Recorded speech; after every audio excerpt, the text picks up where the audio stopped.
ఏపీలో దేవాదాయ శాఖ ఉప కమిషనర్గా పనిచేస్తూ సస్పెండ్ అయిన శాంతిపై ఆమె మాజీ భర్త మదన్ మోహన్ తాజాగా చేస్తున్న బహిరంగ ఆరోపణలు, వాటికి ఆమె స్పందిస్తున్న తీరు నేపథ్యంలో ప్రభుత్వం అధికారుల నుంచి నివేదిక కోరింది. దీంతో వారు తాజాగా దేవాదాయ మంత్రి ఆనం రామనారాయణ రెడ్డికి సమగ్ర నివేదిక ఇచ్చారు.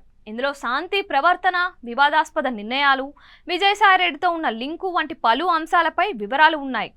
తాను విదేశాలకు పీహెచ్డీ చేసేందుకు వెళ్లిన సమయంలో తన భార్య దేవాదాయ శాఖ సస్పెండెడ్ డిప్యూటీ కమిషనర్ శాంతి వివాదాస్పద రీతిలో బిడ్డను కనడంపై ఆమె భర్త మదన్ మోహన్ చేసిన ఆరోపణలు కలకలం రేపాయి.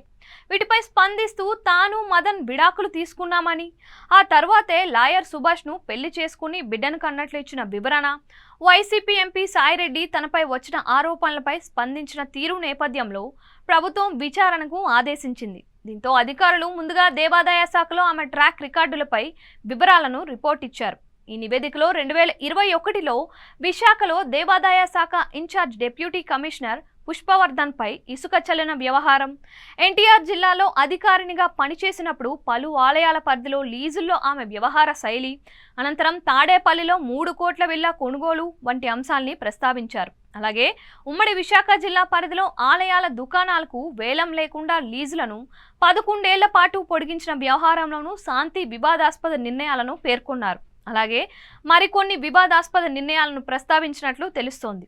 అలాగే సాయిరెడ్డిని గతంలో పొగుడుతూ ఆమె పెట్టిన ట్వీట్లను ప్రస్తావించారు. దీనిపై ప్రభుత్వం తదుపరి నిర్ణయం తీసుకోవాల్సి ఉంది.